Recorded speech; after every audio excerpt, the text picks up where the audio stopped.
Quero lembrá-los que depois de um bom tempo, depois de algum tempo já sem transmissões, hoje nós vamos voltar com as nossas transmissões pelo Facebook, vamos voltar a postar as nossas mensagens lá no YouTube, e nós conseguimos a doação de um computador e agora a gente vai poder fazer isso. Eu não vou ficar me estendendo nesse assunto, uma outra hora eu posso falar mais sobre isso. Essa semana eu recebi uma ligação de uma mulher lá de Belo Horizonte. E ela ficou quase que uns 40 minutos comigo no telefone, contando como que a vida dela foi transformada. Vocês precisavam, depois com o tempo eu conto isso para vocês, por causa das mensagens que ela há mais de um ano assiste no canal do YouTube na nossa igreja. Então esse é um ministério que a gente não tem noção do alcance dele. Uma coisa assim impressionante que aquela mulher falou para mim. Então hoje a gente retoma esse ministério e voltamos a transmitir as nossas mensagens aí. Vamos abrir as nossas Bíblias lá em 1 Samuel, capítulo 16.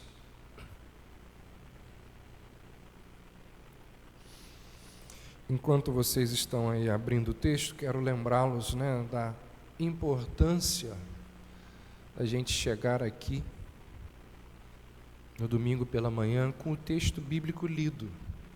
Nosso tempo aqui é muito curto, de forma que na maior parte das vezes não dá para a gente ler o texto todo. Então, é muito importante a gente chegar para ouvir a exposição das Escrituras, com o texto das Escrituras que será exposto, lido antecipadamente.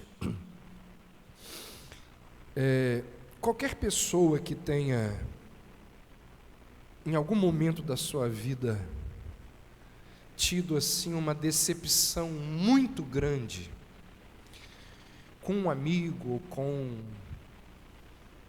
alguém mesmo de dentro da família, dentro da casa. Isso acontece, a gente se decepciona com pessoas, com amigos, com familiares. Qualquer pessoa que em algum momento da sua vida tenha ficado assim, tenha passado por essa experiência de decepção, ela pode entender o motivo de Samuel, um homem idoso, homem de Deus, ter se lamentado durante muito tempo por causa de Saul. Se você lembra da história, alguns capítulos atrás aqui do capítulo 16, a narrativa nos diz que Samuel já era de idade avançada e ele estava deixando o ministério dele, e ele então coloca no lugar dele os seus filhos, para que eles deem continuidade ao ministério de Samuel. Mas não deu certo, porque os filhos de Samuel, eles se corromperam, eles começaram a aceitar subornos e fizeram um monte de coisa que não deveria fazer. Eles começaram a trocar, a inverter a justiça por causa do dinheiro que eles recebiam. Logo depois disso, o texto bíblico nos diz que o povo de Deus, os israelitas, pedem a Samuel um rei. E Samuel, muito a contragosto ali, achando que o povo estava rejeitando, Samuel então unge a Saul como rei, e o tempo passa e deixa evidente que a unção de Saul não foi uma coisa muito boa.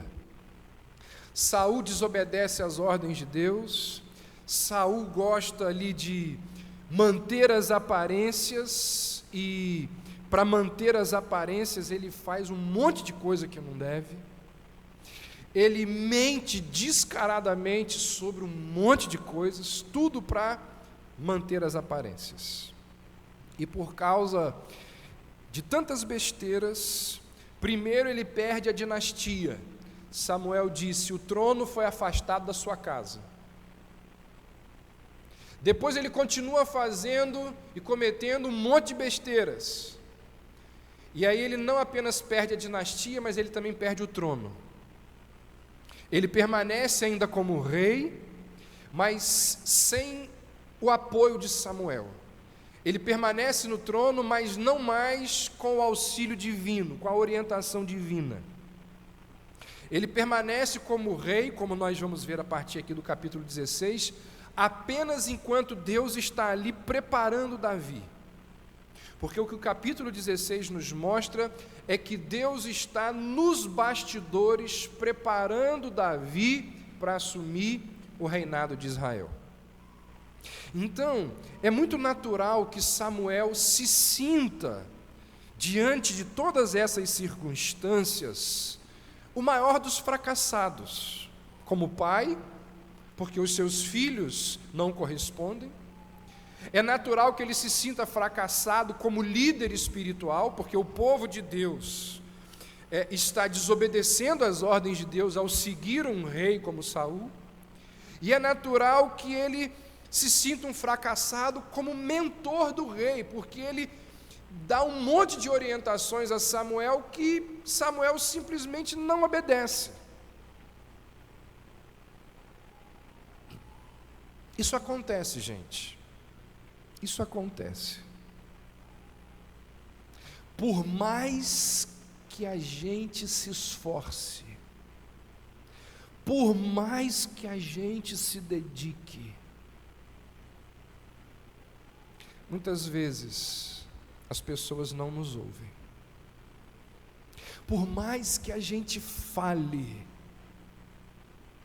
os nossos filhos nos decepcionam. Isso acontece. Por mais que a gente esteja junto do Senhor e orientando os nossos filhos nos caminhos do Senhor, eles não seguem as nossas orientações. Isso acontece.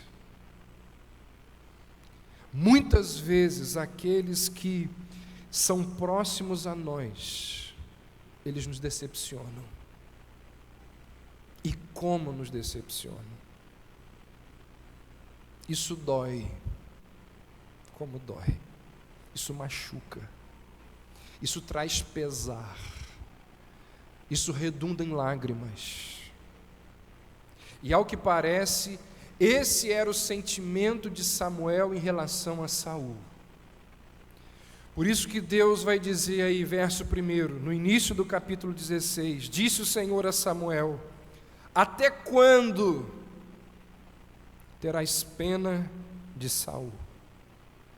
Como nós já vimos, a palavra hebraica aqui para pena significa dor de luto, um grande pesar, um pranto pelos mortos. Até quando, Samuel, você vai ter essa postura de luto, de pesar, de pranto em relação a Saul?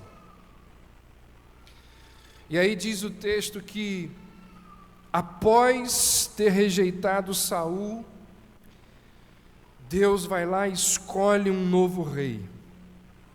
E comissiona Samuel para ir até ele, este novo rei que Deus escolheu, e ungí-lo.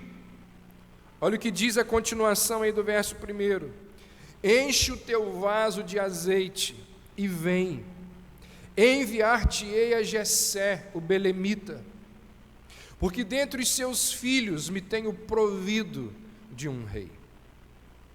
Quem gosta de atentar para detalhes do texto, chama a atenção aqui o fato de que, chama a atenção a habilidade da pessoa que escreve o texto bíblico. Ele diz no início do capítulo, logo no primeiro verso, que Deus já escolheu um rei, e aí ele começa a descrever o texto bíblico sem mencionar Quem é esse homem? Ele vai criando um suspense até onde é possível, sem mencionar o nome dessa pessoa. Ainda que Davi esteja ali no centro das atenções do capítulo 16, o narrador, com uma habilidade impressionante, ele vai mantendo o suspense para dizer quem é o rei só lá adiante. E aí ele começa a descrever algumas situações. E uma das situações que vem logo depois da ordem da unção é o Samuel dizendo para Deus assim: mas Senhor, como eu vou lá ungí-lo? Verso 2, olha aí. Como irei eu? Porque Saul saberá e me matará. Do ponto de vista puramente político, Samuel ungir Davi como rei, sendo que Saul ainda está no trono, isso é traição. Tanto que Samuel vai ungir a Davi em segredo, como nós vimos semana passada, com uma certa dose de engano. Porque Deus vira para Samuel e diz assim: você vai até a casa de Jessé, ungir Davi como rei, mas você não precisa dizer para Saul que você está indo lá fazer isso. Você só diz que você vai fazer um sacrifício. Você não precisa dizer que você está indo lá ungir o novo rei. E aí Samuel faz o que o Senhor mandou, mas não sem medo, não sem temor, sem receio do que está fazendo.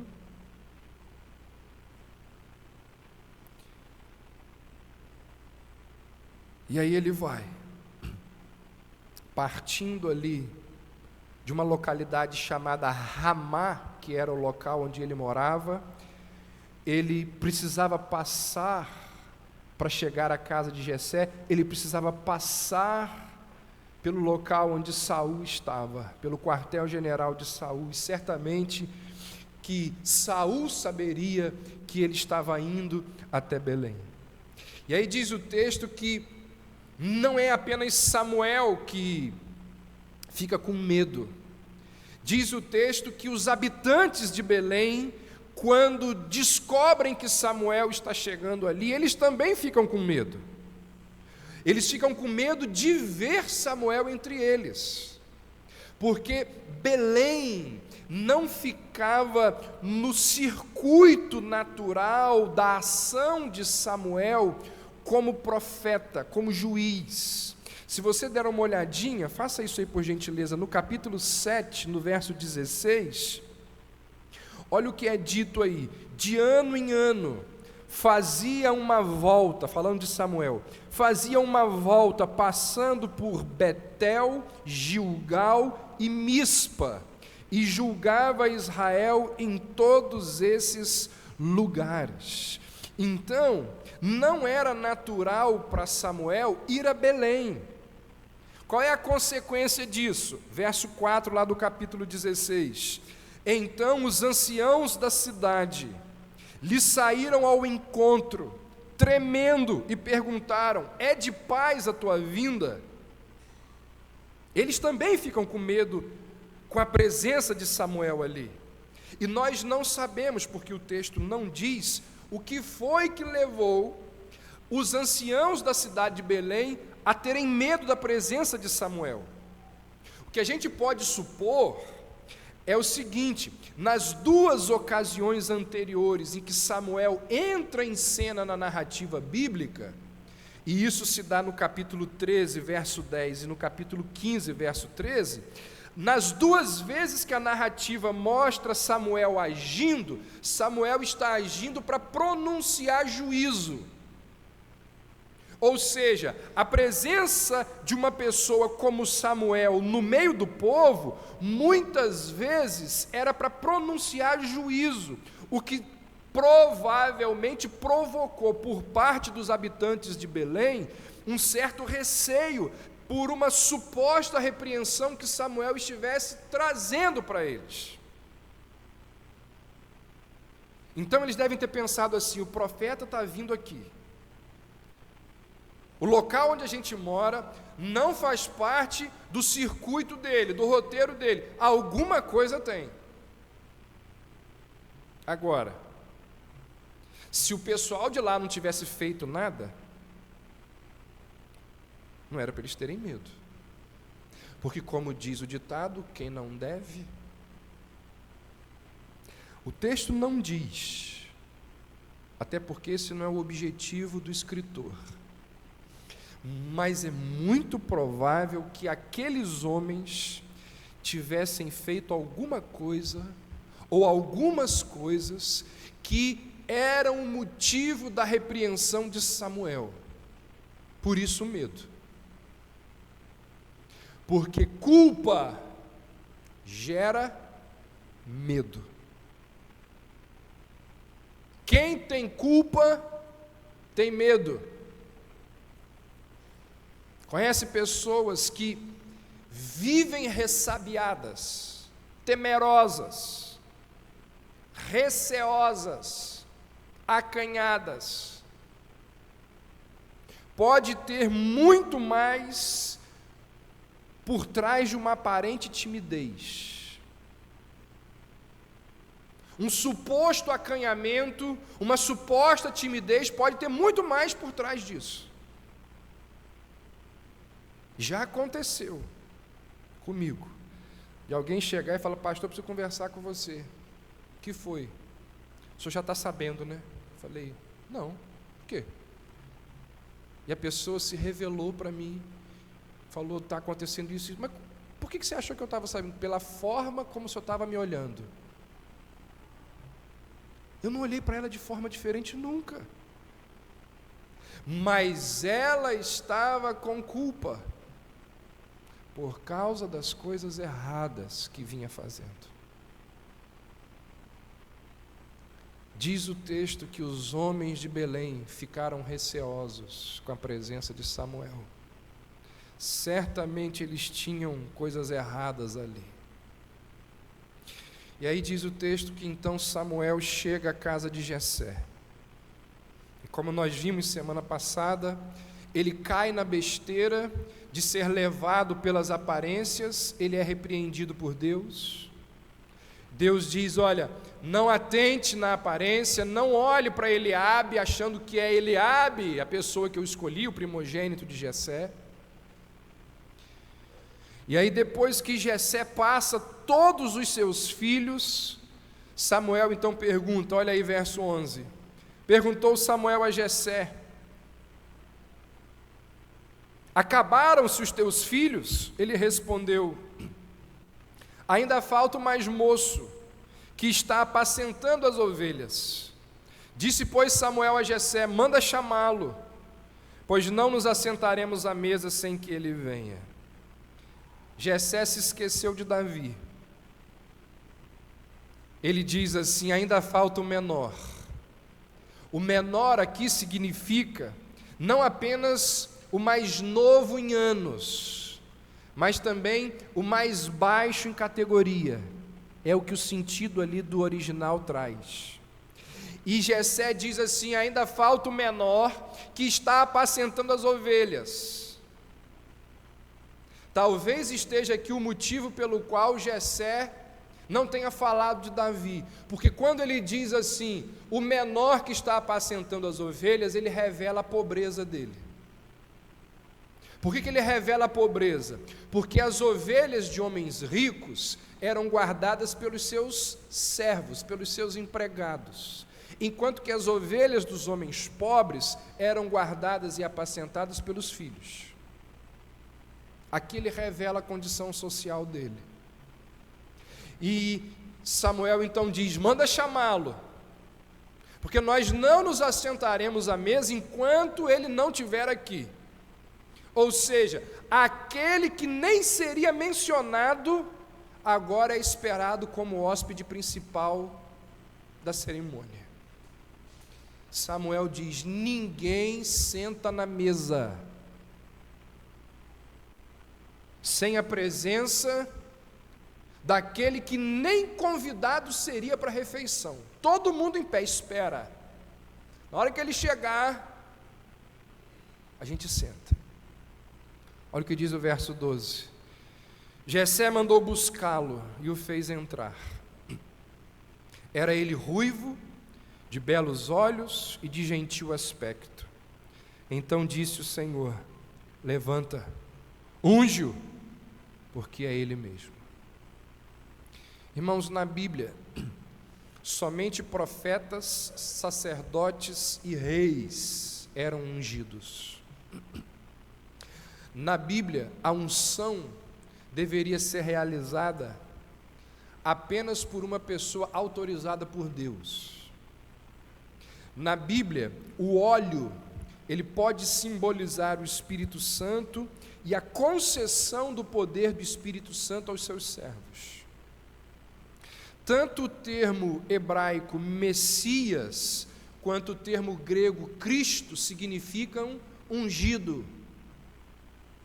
E diz o texto que quando Samuel unge Davi, o Espírito de Deus vem sobre aquele jovem com grande poder, e a partir daquele momento, Davi é um homem de Deus. E como nós vamos ver,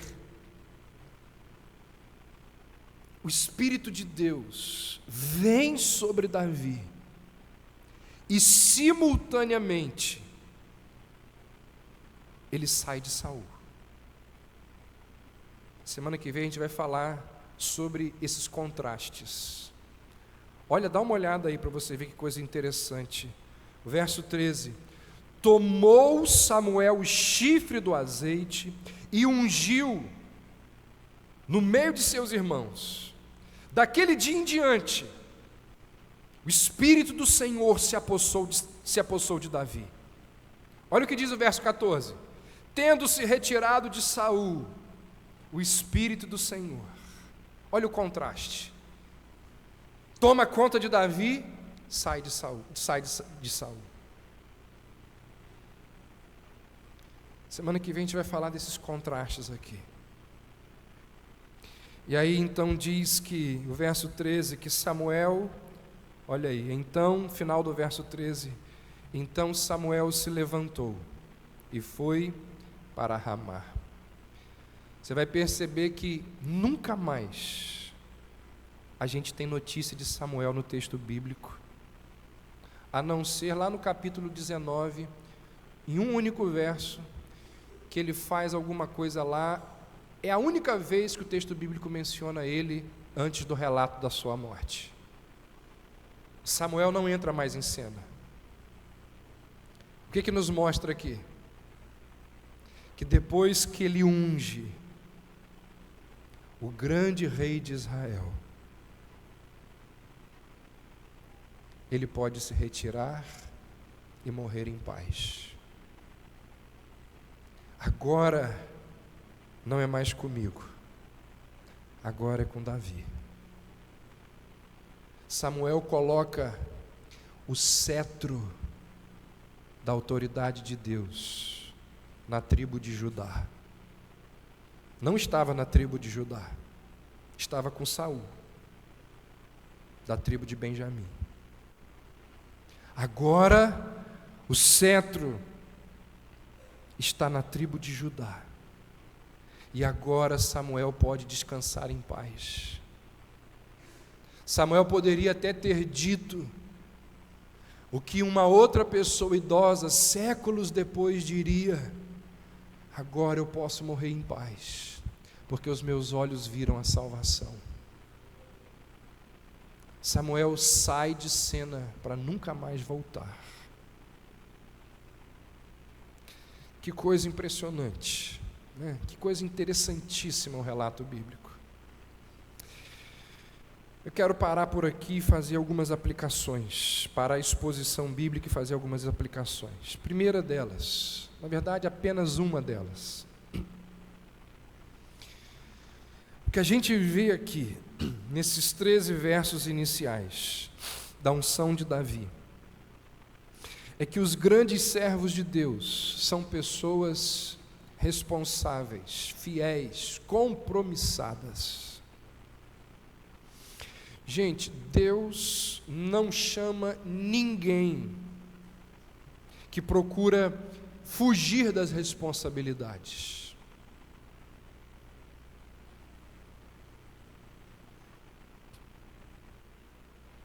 Se você olhar para a história de homens como Moisés, Gideão, Elias, Neemias, Pedro, André, Tiago, João, o que todos esses homens têm em comum? Eles estavam trabalhando com afinco. Quando Deus os comissiona, quando Deus os chama, eles eram homens responsáveis, fiéis, compromissados naquilo que eles estavam fazendo quando Deus os chamou. Davi, da mesma forma. E aqui nós vemos que o trabalho ao qual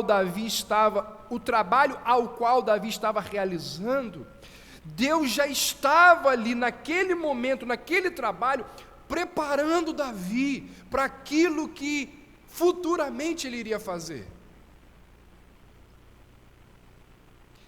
Alguém observou que o trabalho de apacentar ovelhas gera naquelas pessoas que estão trabalhando com ovelhas pelo menos 3 coisas, ou melhor, o trabalho de apacentar ovelhas, ele possui 3 ferramentas indispensáveis para o caráter de um grande homem.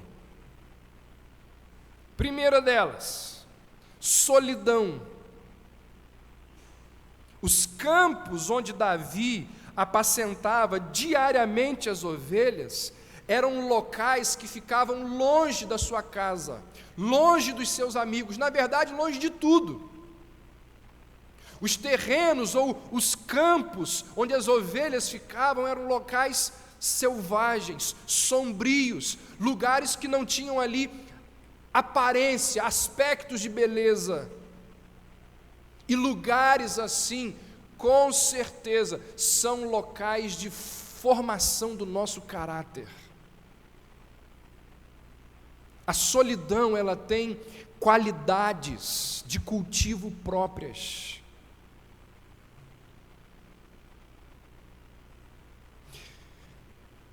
O meu maior aprendizado no seminário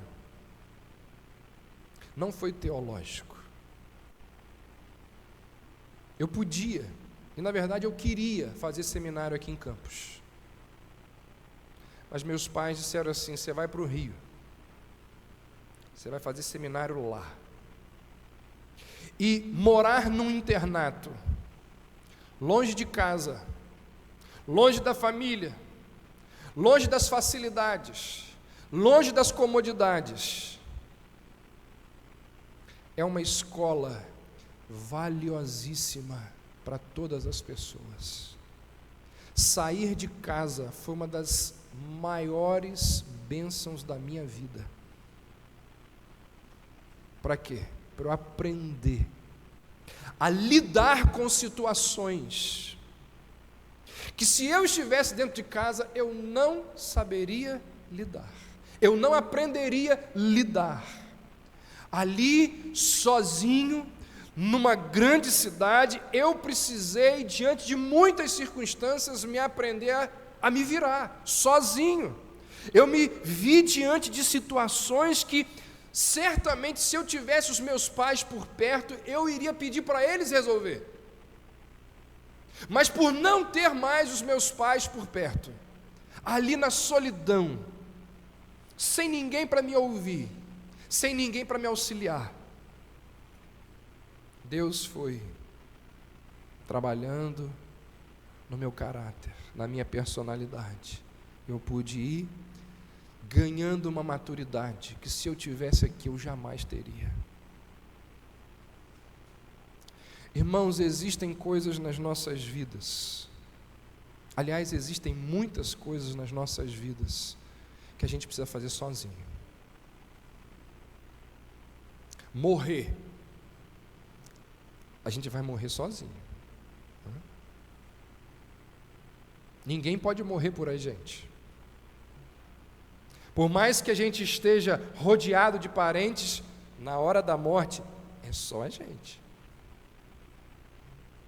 Outra coisa que a gente faz sozinho na vida, crer. Ninguém pode crer em nosso lugar. A cruz que Cristo disse que todo cristão tem que carregar, a cruz nós não podemos carregá-la em grupo. Ainda que um homem esteja cercado de uma multidão enorme, a sua cruz é só dele. E levá-la o marca como um homem à parte. Existem coisas nas nossas vidas que a gente só pode fazer solitariamente. Na solidão, nós aprendemos coisas que nós jamais aprenderíamos no meio da multidão. Então, solidão e silêncio certamente expandiram a consciência de Deus em Davi. Davi estava lá nos campos, apacentando as ovelhas. E Deus trabalhando na mente e no coração dele, naqueles locais ali. Segundo, aqueles servos de Deus que são fiéis, compromissados, normalmente Deus trabalha na vida deles não apenas através da ferramenta da solidão, mas da obscuridade. O que é obscuridade? É viver longe dos holofotes, dos louvores. É fazer as coisas por responsabilidade e amor a Deus e não pela glória que aquelas coisas podem nos dar. Nas exigências implacáveis da obscuridade, o nosso caráter ele é construído. Se você olhar no capítulo 17, versos 34 e 35, Davi diz que ele fez coisas, quando ele vai lá lutar contra Golias, e ele entra num diálogo com Saul, ele diz que ele matou um leão e um urso, quando ninguém estava observando. Ele faz coisas grandiosas, quando não tinha ninguém ali para dizer: rapaz, que coisa extraordinária que você fez. São nas pequenas coisas e nos lugares solitários, quando ninguém está olhando, que nós provamos ser capazes de grandes coisas. E quando Deus observa isso, Deus nos honra. A Bíblia diz isso. Mateus 25, a parábola, quando aquele Senhor diz assim: foste fiel no pouco, sobre o muito te colocarei. Quando ninguém estava olhando, quando você fez as coisas como deveria fazer, lá na obscuridade, o seu caráter foi sendo formado. Agora você tem condições de alçar, de galgar, de subir e fazer coisas maiores. Não tenha dúvidas. Deus, Ele nos prova através da nossa fidelidade às coisas pequenas, em lugares obscuros, sem o aplauso de ninguém, para relatar o nosso sucesso. É ali que Deus vai nos treinando. Uma das coisas que líderes de igreja, que pastores precisam perceber naqueles que se voluntariam a trabalhar, é perceber se as pessoas estão trabalhando em busca de aplauso, em busca de glória. Porque se ela estiver trabalhando e reclamando porque ninguém falou isso, ninguém comentou aquilo, não serve. Ela não está fazendo para Deus. ela está fazendo para o ego dela. Há um pensamento que diz que os que aceitam o silêncio da obscuridade são melhor qualificados para com o aplauso da popularidade. Lembra lá de João Batista? O importante é que ele cresça e que eu diminua. E por fim, solidão, obscuridade, monotonia. Talvez essa daqui seja uma das piores de todas, ou a pior de todas. Monotonia. Davi, ele foi fiel na sua tarefa enfadonha, repetitiva de apacentar ovelhas. Gente, tarefas repetitivas, enfadonhas, são complicadas. O que eu vou fazer amanhã? O que eu fiz segunda-feira passada, e que eu fiz na segunda-feira retrasada, e que fiz as segundas-feiras de 2 anos atrás, e assim é a vida. Deus, Ele vai nos treinando, vai nos amadurecendo, Deus vai fazendo com que o nosso caráter seja formado através de tarefas rotineiras, muitas vezes desinteressantes, insignificantes, e são nessas tarefas que Deus vai desenvolvendo as nossas qualidades interiores. Ao contrário da gente, Deus não tem pressa. Este escritor bíblico, ele disse aí, olha, a conversão de uma alma é o milagre de um momento, mas a formação de um santo é tarefa de uma vida inteira. O que Davi fazia todo dia? Apacentava a ovelha, ovelha, ovelha.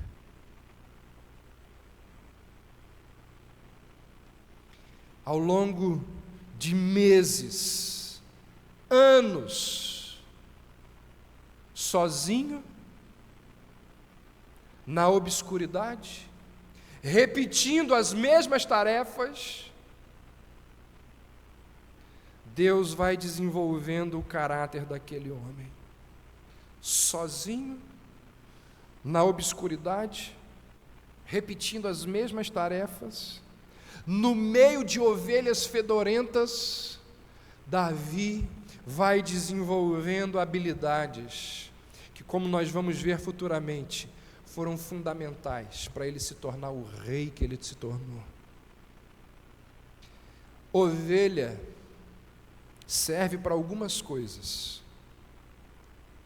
mas ovelha não serve para uma coisa: alimentar o nosso ego. Ovelha não serve para alimentar o ego do pastor. As ovelhas são animais que não dão carinho para o pastor. Elas seguem, mas não há feedback com o pastor. Ovelha não serve para alimentar ego.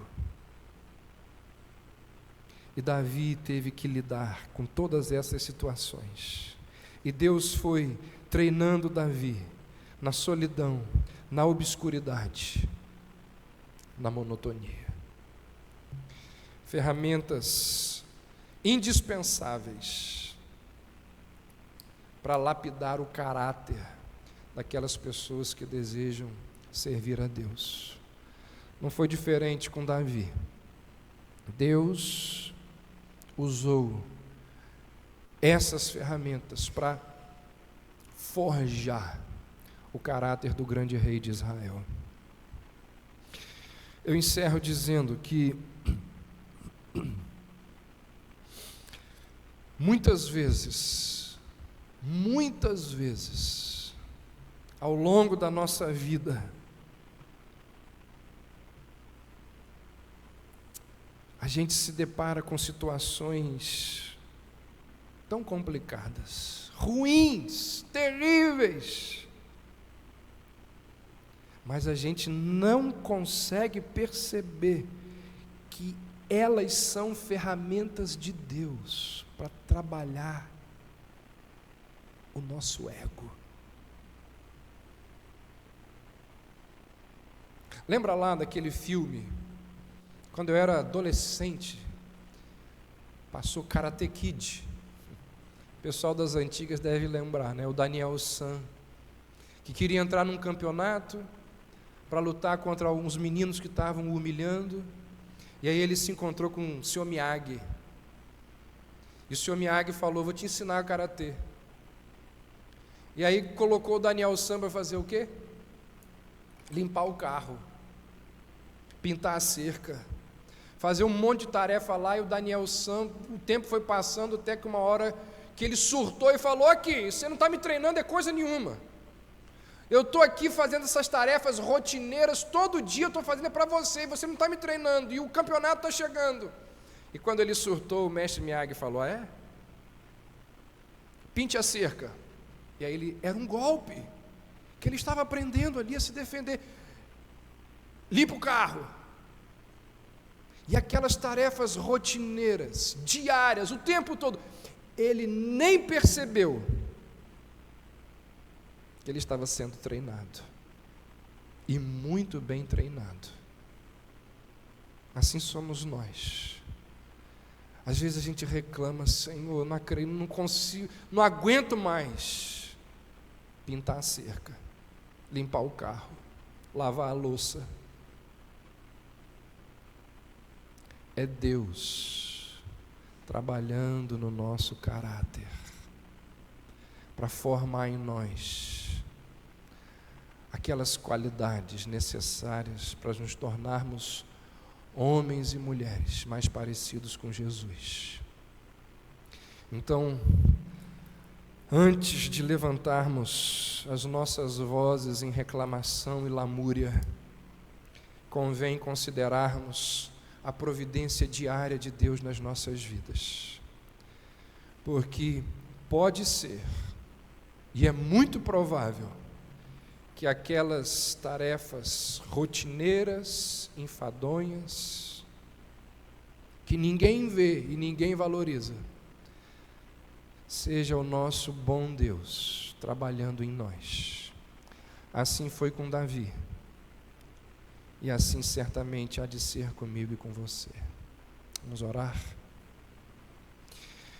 Ó Deus, louvado seja o teu nome, pelas lições da tua palavra, pelas verdades que encontramos no texto bíblico,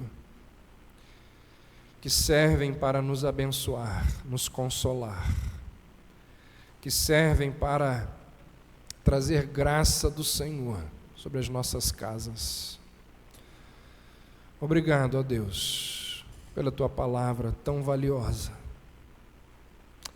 que estas verdades possam consolar, estimular e abençoar as nossas vidas.